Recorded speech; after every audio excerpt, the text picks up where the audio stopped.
Good morning, students. Myself, Dr. B.L. Bahadur from government college बावड़ी। आज हम BA अंतिम वर्ष में आर्थिक भूगोल के अंतर्गत इकाई 4 में है ना विश्व के प्रमुख उद्योगों के बाद हम पढ़ रहे होंगे विश्व के प्रमुख औद्योगिक प्रदेश, जिसमें हमारे कोर्स में 3 टॉपिक हैं यूनिवर्सिटी सिलेबस में बी अंतिम वर्ष में। एक है जर्मनी का रूर बेसिन, दूसरा है अमेरिका का झील औद्योगिक प्रदेश और तीसरा है जापान की औद्योगिक पेटी। तो आज हम पढ़ने जा रहे हैं जर्मनी का रूर बेसिन औद्योगिक प्रदेश। तो इससे पहले आपको कई बार यूनिवर्सिटी में पूछा जाता है कि भाई औद्योगिक प्रदेश किसे कहते हैं, है ना। औद्योगिक प्रदेश का जो सीमांकन वगैरह किस आधारों पर किया जाता है या इसके इंडिकेटर्स क्या है ना। फिर अपन बात करेंगे रूर औद्योगिक प्रदेश में जर्मनी में जो विकसित होने के क्या कारण हैं, है ना। इनके प्रमुख केंद्र कौन से हैं, कौन से उद्योग धंधे यहाँ रूर प्रदेश में विकसित हुए हैं। तो सबसे पहला प्रश्न है कि औद्योगिक प्रदेश किसे कहते हैं, इंडस्ट्रियल रीजन्स, है ना। देखिए विद्यार्थियों, औद्योगिक प्रदेश का अभिप्राय निर्माण उद्योगों के प्रदेश है। यह एक ऐसा प्रदेश होता है जिसमें निवास करने वाली जनसंख्या का प्रमुख आर्थिक व्यवसाय विभिन्न प्रकार के कच्चे मालों को प्रसंस्कृत करके तैयार माल का निर्माण करना है। इस प्रक्रम में कच्चे माल का रूप तथा उनका उपयोग बदल जाता है एवं उनके मूल्यों में वृद्धि हो जाती है। अब आपसे पूछें कि अभी जो औद्योगिक प्रदेशों का जो हम सीमांकन करते हैं, है ना, तो इसके लिए कौन से जो सूचकों का प्रयोग किया जाता है या इसके लिए इंडिकेटर्स क्या होते हैं। कि अभी जैसे जर्मनी में औद्योगिक प्रदेश विकसित हुआ या जापान में औद्योगिक पेटी हुई या संयुक्त राज्य अमेरिका में झील प्रदेश हुआ, तो ऐसे इंडिकेटर्स कौन से हैं, सूचक कौन से हैं। तो इसमें आता है नंबर 1 आता है संयंत्रों या वर्कशॉपों तथा कारखानों की संख्या तथा उनकी सघनता। दूसरा था श्रमिकों की संख्या। तीसरा प्रबंध कार्यालयों में तथा परिवहन और व्यापार में कार्यरत जनसंख्या। चौथा परिवहन की सघनता। पांचवा औद्योगिक शक्ति के उपभोग की मात्रा। छठा कृषि, है ना, भूमि कर एवं मूल्य, है ना। सातवां श्रमिकों की वेतन दरें। आठवां संसाधित करने की लागत। नौवां औद्योगिक उत्पादन मात्रा। 10वां जनसंख्या में श्रमिक जनसंख्या का अनुपात और 10वां नगरीय जनसंख्या का अनुपात। तो इस तरह से ये सारे के सारे औद्योगिक प्रदेशों के सीमांकन के क्या है, आधार हैं, है ना। क्या हो गए ये आधार। तो आप बता सकते हैं कि भाई कोई औद्योगिक प्रदेश की विशेषताएं क्या हो सकती हैं। तो विशेषता तो एक दो बता सकते हैं आप। देखिए नंबर 1 हो सकती है कि औद्योगिक प्रदेश में विनिर्माणी उद्योगों की प्रधानता होती है तथा औद्योगिक उत्पादन बड़े पैमाने पर होता है ना। दूसरा, औद्योगिक प्रदेश की अवस्थिति विनिर्माणी उद्योगों के कारखानों, संयंत्रों तथा उत्पादन में पारस्परिक संबद्धता रहती है ना। तीसरा, औद्योगिक प्रदेश की अधिकांश जनसंख्या निर्माण उद्योगों तथा तत्संबंधी परिवहन, व्यापार आदि व्यवसायों में संलग्न रहती है। उसमें श्रमिक जनसंख्या का ऊंचा प्रतिशत रहता है। चौथा, औद्योगिक प्रदेश में नगरीय जनसंख्या का प्रतिशत ऊंचा रहता है, ग्रामीण जनसंख्या बहुत कम होती है। पांचवा, औद्योगिक इकाइयों का वितरण सघन होता है ना। तो इस तरह से ये है। अब अपन को तो अध्ययन जो करना है जर्मनी का औद्योगिक प्रदेश, पहला देखिए कि भाई जर्मनी जो औद्योगिक विकास की दृष्टि से यूरोप महाद्वीप में अपना एक महत्वपूर्ण स्थान रखता है ना। जर्मनी में जो उद्योगों का विकास प्राचीन काल से हो रहा है ना। हथकरघा उद्योग जर्मनी का एक प्रमुख विकसित प्राचीन उद्योग था जो लगभग सभी नगरों में फैल गया था, है ना। और यूरोप में जो औद्योगिक क्रांति के बाद जर्मनी में भारी धातु निर्माण उद्योग, मशीनरी निर्माण, रसायन उद्योगों के लिए तो विश्व में प्रमुख देश बन गया। अब हम बात जर्मनी में जो मेन जो औद्योगिक विकास हुआ है वो रूर औद्योगिक प्रदेश में हुआ है। तो हम बात कर रहे हैं रूर की। देखिए तो रूर जो है एक नदी है जो राइन नदी की सहायक नदी है जर्मनी की, है ना। देखिए जर्मनी की राइन नदी की निचली घाटी में स्थित होने के कारण इसे निम्न राइन घाटी औद्योगिक प्रदेश भी कहते हैं। तो रूर को क्या बोला जाता है, निम्न राइन घाटी औद्योगिक प्रदेश। तो राइन क्या है, नदी जो और रूर किसकी सहायक नदी है? राइन नदी की, है ना।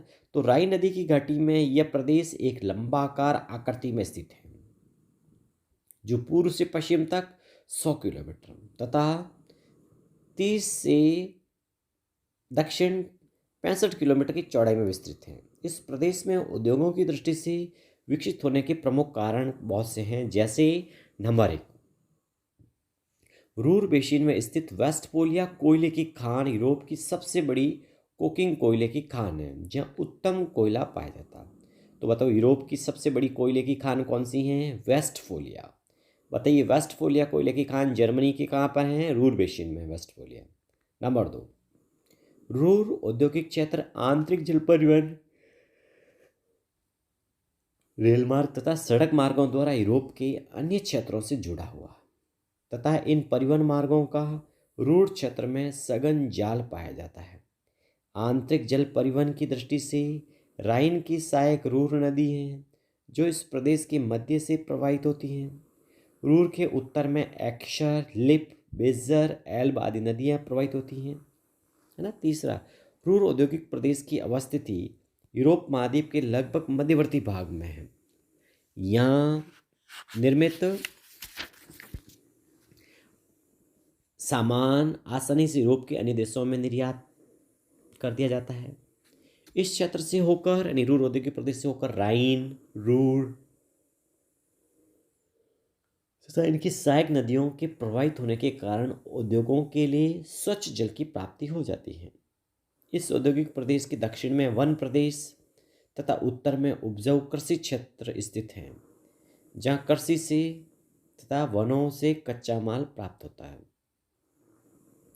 जर्मनी देश ने वैज्ञानिक तथा तकनीकी दृष्टि से, यानी कि जर्मनी जो देश है वो विज्ञान तथा तकनीकी दृष्टि से भी उच्च कोटि की दक्षता विकसित की है, जिसके कारण कुशल श्रमिकों की कमी नहीं है। इसके साथ जनसंख्या की दृष्टि से भी यह क्षेत्र सघन बसा हुआ है।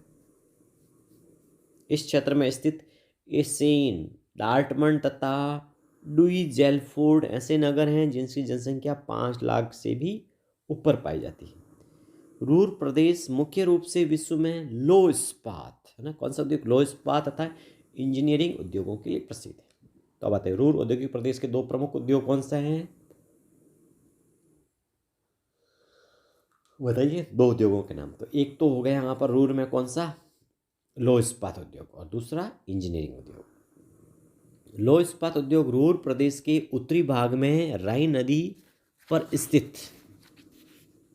है ना, डुइसबर्ग से डार्टमुंड के मध्यवर्ती भाग में कोयला की खानों के समीप स्थित है। तो लो इस्पात उद्योग कहाँ फैला हुआ? कोयला की खानों में। कहाँ से कहाँ? तो ये डुइसबर्ग से लेकर डार्टमुंड तक। और लो इस्पात का प्रमुख केंद्र एशेन है। कौन सा? एशेन, जो जर्मनी में शहर है, जहाँ सघन उद्योग अवस्थित है। ओबरहाउजेन, मुइसलाइम, होमबोर्न, हास्पे, राइनहाउजेन आदि एशेन के अतिरिक्त लो इस्पात उद्योग के छोटे केंद्र हैं।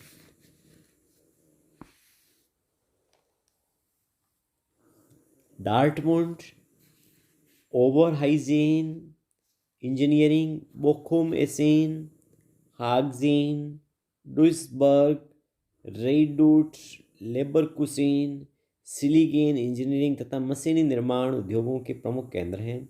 इसके अतिरिक्त रूर प्रदेशों के उत्तर पश्चिमी तथा उत्तर पश्चिम में मशीन निर्माण, वस्त्र निर्माण तथा धातु निर्माण उद्योगों की प्रधानता है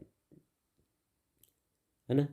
वुपरताल, सीसबुर्ग, रीडर, डोरमोगेल, कोलोन, आकेन इस क्षेत्र के प्रमुख वस्त्र निर्माण केंद्र हैं। ओवेंस रासायनिक उद्योगों का मुख्य केंद्र है, जहाँ औषधि निर्माण, रसायन,